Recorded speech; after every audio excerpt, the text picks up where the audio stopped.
नमस्कार। भारतीय शेयर बाजार की मासिक समीक्षा के एक और वीडियो में आपका स्वागत है। इस वीडियो में मैं जून 2025 के महीने में भारतीय शेयर बाजार के प्रदर्शन पर अपना विश्लेषण साझा करने जा रहा हूं। मैं इन 7 बिंदुओं पर अपनी टिप्पणी साझा करूंगा।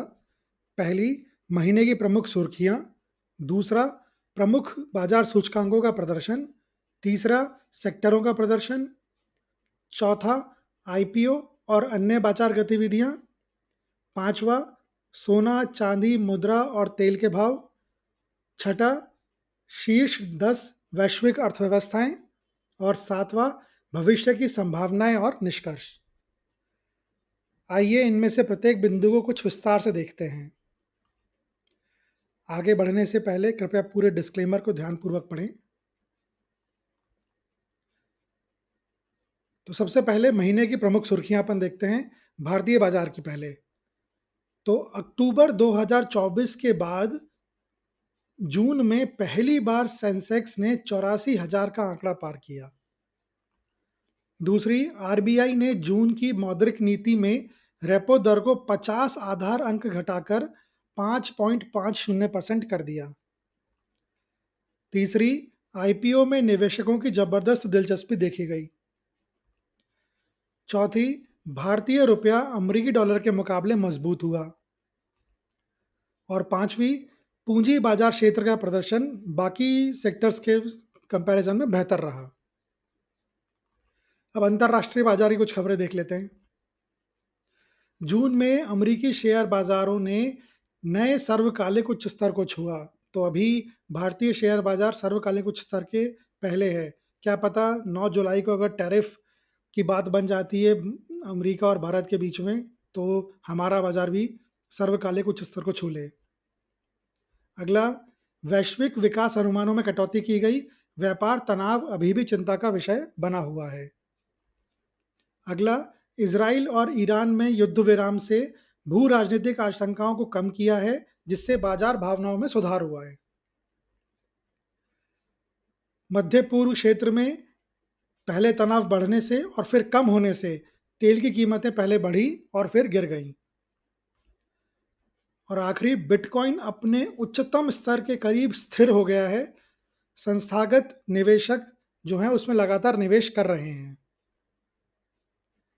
ठीक है, अब प्रमुख बाजार सूचकांकों का प्रदर्शन देखते हैं जून के महीने में कैसा रहा भारतीय बाजार में। तो भारतीय बाजार के 5 प्रमुख सूचकांक जो हैं, Nifty 50, Nifty next 50, Nifty mid cap 100, Nifty small cap 250 और निफ्टी 500। ये ग्राफ उन पांचों के जून महीने का रिटर्न दिखा रहा है। जैसा कि आप इसमें इस वाले ग्राफ में देख सकते हैं कि जो रिटर्न रहा है वो काफ़ी अच्छा रहा है। अगर निफ्टी 50 की बात करें तो 3.37% का रिटर्न रहा जून में। निफ्टी नेक्स्ट 50 का 3.47, निफ्टी मिड कैप 100 का 4.11, निफ्टी स्मॉल कैप का 5.78 और निफ्टी 500 का 3.77। तो अगर आप देखें सारे की सारे जो इंडेक्स हैं उन्होंने बहुत बढ़िया रिटर्न दिया है। ये एक महीने का रिटर्न है, तो बहुत ज़बरदस्त रिटर्न दिया है जून के महीने में। ठीक है, आगे बढ़ते हैं। अब सेक्टरों के ने कैसा प्रदर्शन किया वो देखते हैं। तो ये वाला ग्राफ सेक्टर्स का प्रदर्शन दिखा रहा है और इसमें क्लियरली एक चीज़, सबसे पहली चीज़ जो समझ में आ रही है वो आ रही है ये वाला 11.20%। कैपिटल मार्केट सेक्टर ने जबरदस्त परफॉर्मेंस अपना जारी रखा है। 11.20% का रिटर्न दिया है। अलग ही लेवल पे रिटर्न दे रहा है ये वाला सेक्टर इस समय। इसके अलावा infra sector, IT sector, commodities, tourism, consumption, ये कुछ और ऐसे सेक्टर हैं जिन्होंने काफ़ी अच्छा रिटर्न दिया जून के महीने में। एफएमसीजी एकमात्र सेक्टर है मेजर सेक्टर्स में से जिसने नेगेटिव रिटर्न दिया जून के महीने में, -0.53%। ठीक है, तो कंजम्पशन, सॉरी, एफएमसीजी जो है ये थोड़ा अच्छा परफॉर्म नहीं कर पाया पिछले महीने। बाकी सारे सेक्टर्स ने ठीक ठाक परफॉर्मेंस दी है। अब आगे बढ़ते हैं, आईपीओ और अन्य बाजार गतिविधियों को देखते हैं। सबसे पहले आईपीओ को देखें तो मेन बोर्ड पर सब्सक्रिप्शन के लिए 8 आईपीओ ओपन हुए, 6 की लिस्टिंग हुई। एसएमई में देखें तो 30 आईपीओ सब्सक्रिप्शन के लिए ओपन हुए, जिसमें से 17 की लिस्टिंग हुई। जून के महीने में। ओएफएस देखें तो 4 ओएफएस आए, इंडो सोलर लिमिटेड का, डायमंड पावर इंफ्रास्ट्रक्चर लिमिटेड, विडॉल कॉर्पोरेशन लिमिटेड और टाइमेक्स ग्रुप इंडिया लिमिटेड। ये 4 जो है ओएफएस आए जून के महीने में, जिसमें से 3 एनएससी पे थे और बीएससी पे 3 एनएससी वाले भी थे और चौथा टाइमेक्स ग्रुप भी था, तो 4 टोटल ओएफएस आए। सेबी की कार्रवाइयों के ऊपर नजर डालें तो सेबी ने अहमदाबाद, मुंबई और गुरुग्राम सहित कई शहरों में पंप एंड डंप योजनाओं पर बड़ी कार्रवाई करी जून महीने में। दूसरी, फ्रंट रनिंग और अपंजीकृत निवेश सलाहकारों पर वसूली की कार्रवाई की गई। और तीसरा, न्याय निर्णयन आदेश और जुर्माने की कार्रवाई हर महीने की तरह जारी रही सेबी की तरफ से। और बाकी गतिविधियां अगर अपन देखें तो एफआईआईज और डीआईआईज दोनों जो हैं वो नेट बायर रहे। एफआईआईज ने इक्विटी मार्केट में 7,488 करोड़ रुपए का माल खरीदा, जबकि डीआईआईज ने 72,673 करोड़ रुपए का माल उठाया। अगर म्यूचुअल फंड की एसआईपी की बात करें तो जून के महीने में 26,688 करोड़ की एसआईपी करी गई है। अगर जीडीपी की बात करें तो आरबीआई का अनुमान ये है कि 2026 वित्तीय वर्ष में 6.5% जो है वो जीडीपी रहनी चाहिए भारत की। पहली तिमाही यानी Q1 में 6.5%, दूसरी तिमाही यानी Q2 में 6.7%, तीसरी तिमाही Q3 में 6.6% और चौथी तिमाही Q4 में 6.3%। ठीक है। बिटकॉइन जो है वो एक बिटकॉइन की कीमत जून खत्म होने तक 91,83,903 रुपये हो चुकी है। ठीक है। अब आगे बढ़ते हैं, सोना, चांदी, भारतीय मुद्रा और तेल के भाव देखते हैं। सबसे पहले सोने की बात करें तो जून के महीने में फ्लैट रहा, 97,400 रुपये प्रति 10 ग्राम 24 कैरेट का भाव जो है वो उसके आसपास वो बंद हुआ।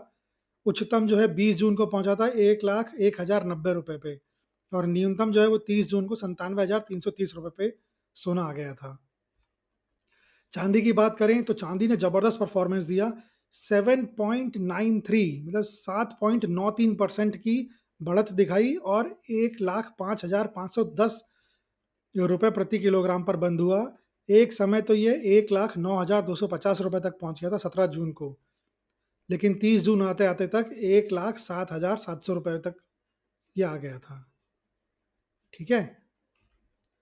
मुद्रा की बात करें अपन तो 0.29% की बढ़त हुई और एक अमेरिकी डॉलर के मुकाबले 85 रुपये 65 पैसे का हो गया है। उच्चतम जो है वो 23 जून को था, जब एक डॉलर जो है वो 86 रुपये 87 पैसे तक पहुंच गया था, और न्यूनतम था वो जो 2 जून को था, जब एक डॉलर 85 रुपये और 5 पैसे पे आ गया था। ठीक है।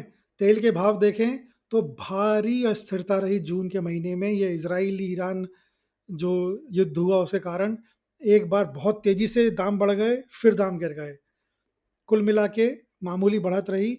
ब्रेंट की अगर अपन बात करें तो उच्चतम वो 79.40 डॉलर प्रति बैरल तक पहुंच गया था, न्यूनतम जो है 63 डॉलर प्रति बैरल पे। WTI क्रूड की बात करें तो उच्चतम वो 78.40 डॉलर प्रति बैरल तक पहुंच गया था और न्यूनतम 61.06 डॉलर प्रति बैरल। ठीक है। अब देखते हैं कि शीर्ष 10 वैश्विक अर्थव्यवस्थाओं का परफॉर्मेंस कैसा रहा जून में। तो ये ग्राफ दिखाता है शीर्ष 10 वैश्विक अर्थव्यवस्थाएं। सबसे पहले नंबर पर अमेरिका यानी यूएसए, 4.96% का रिटर्न दिया जून के महीने में। चाइना दूसरे नंबर पे 2.90% का रिटर्न। जर्मनी ने नेगेटिव रिटर्न दिया -0.34। इंडिया का रिटर्न 3.37%। जापान के मार्केट का रिटर्न सबसे बढ़िया रहा 6.16%। यूके का market negative return 0.13%। France negative return -1.11%। Italy negative return -0.74%। Canada का रिटर्न ठीक रहा 2.61% और ब्राज़ील का भी रिटर्न पॉजिटिव रहा 1.33%। तो अगर आप इसको कॉन्टिनेंट वाइज देखें तो नॉर्थ अमेरिकन कॉन्टिनेंट पॉजिटिव रहा, साउथ अमेरिकन कॉन्टिनेंट पॉजिटिव रहा, एशिया पॉजिटिव रहा, लेकिन यूरोप नेगेटिव रहा पूरा। जर्मनी, यूके, फ्रांस, इटली चारों नेगेटिव रिटर्न दिया। ठीक है, अब देखते हैं कि भविष्य की संभावनाएं और निष्कर्ष क्या रहा। तो भविष्य की संभावनाएं जो हैं, जुलाई की दिशा इन 6 प्रमुख कारकों और रुझानों से तय होगी। पहली होती है सकारात्मक रुझान और निफ्टी के लक्ष्य। तो जो विशेषज्ञ हैं वो निफ्टी के लिए सकारात्मक रुझान की उम्मीद कर रहे हैं, जो संभावित रूप से 26,200 अंक तक पहुंच सकता है। यह मजबूत रोल ओवर डेटा, बेहतर बाजार विस्तार और निरंतर संस्थागत भागीदारी द्वारा समर्थित है। ठीक है। दूसरा है ऐतिहासिक रुझान। ऐतिहासिक रूप से जुलाई निफ्टी 50 के लिए सबसे मजबूत महीना रहा है, जिसमें पिछले 15 वर्षों में से 11 में लाभ देखा गया है। यह मौसमी सकारात्मकता, जो अक्सर मजबूत मानसून की मांग से प्रेरित होती है, आशावादी दृष्टिकोण में योगदान करती है। ठीक है। नंबर 3 है तकनीकी संकेतक। निफ्टी 50 ने उल्लेखनीय लचीलापन दिखाया है, अप्रैल के निचले स्तर से महत्वपूर्ण रूप से उभरते हुए और महत्वपूर्ण प्रतिरोध स्तरों को तोड़ते हुए। ठीक है। एक्सपोनेंशियल मूविंग एवरेज जो होता है ईएमए का तेजी से संरेखण दर्शाता है कि व्यापक प्रवृत्ति सकारात्मक बनी हुई है। ठीक है। तो टेक्निकल इंडिकेटर यानी तकनीकी संकेतक भी सपोर्ट कर रहे हैं कि जुलाई में अच्छा रिटर्न देना चाहिए। फिर होता है चौथा माइक्रो इकोनॉमिक कारक।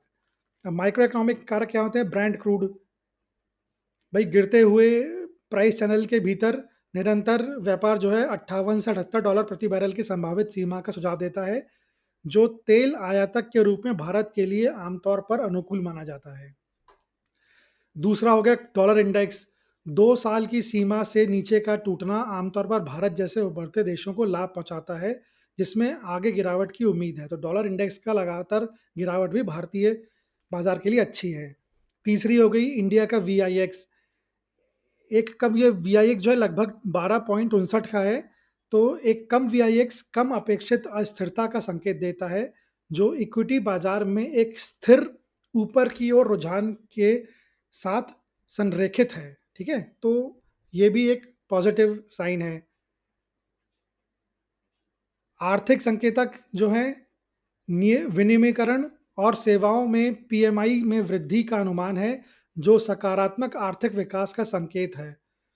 थोक मूल्य सूचकांक में वृद्धि की उम्मीद है, जो संभावित रूप से बढ़ती घरेलू मांग और मानसून के कारण, जबकि सीपीआई मुद्रास्फीति स्थिर रहने की उम्मीद है। तो ये भी एक पॉजिटिव पॉइंट हो गया।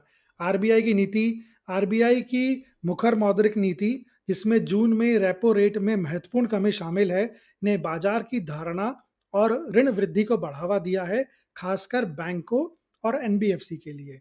तो ये एक और पॉजिटिव पॉइंट हो गया। तो मैक्रो इकोनॉमिक्स पॉइंट बहुत सारे हैं जो सपोर्ट करते हैं जुलाई में अच्छे मार्केट परफॉर्मेंस को। पांचवा पॉइंट जो है वो है कॉर्पोरेट आय। तो अब जून खत्म होने के साथ पहला क्वार्टर खत्म हो गया है इस फाइनेंशियल ईयर का। मजबूत घरेलू मांग और मार्जिन स्थिरता के बाद के साथ एक रचनात्मक आय सीजन एक उत्प्रेरक के रूप में कार्य कर सकता है। ठीक है। तो ये एक अच्छा फैक्टर और हो सकता है अगर कोई अच्छे रिजल्ट कंपनी डिक्लेयर करती हैं तो। और सबसे इम्पोर्टेंट जो मेरे को लगता है वो हो सकता है वो है छठा नंबर, अमेरिकी टैरिफ निर्णय जो कि 9 जुलाई को होना है। टैरिफ मोर्चे पर एक अनुकूल या तटस्थ परिणाम अनिश्चितता को कम करेगा और जोखिम उठाने की क्षमता को बढ़ावा देगा। ठीक है। तो इससे भी मार्केट बहुत अच्छा परफॉर्म कर सकता है।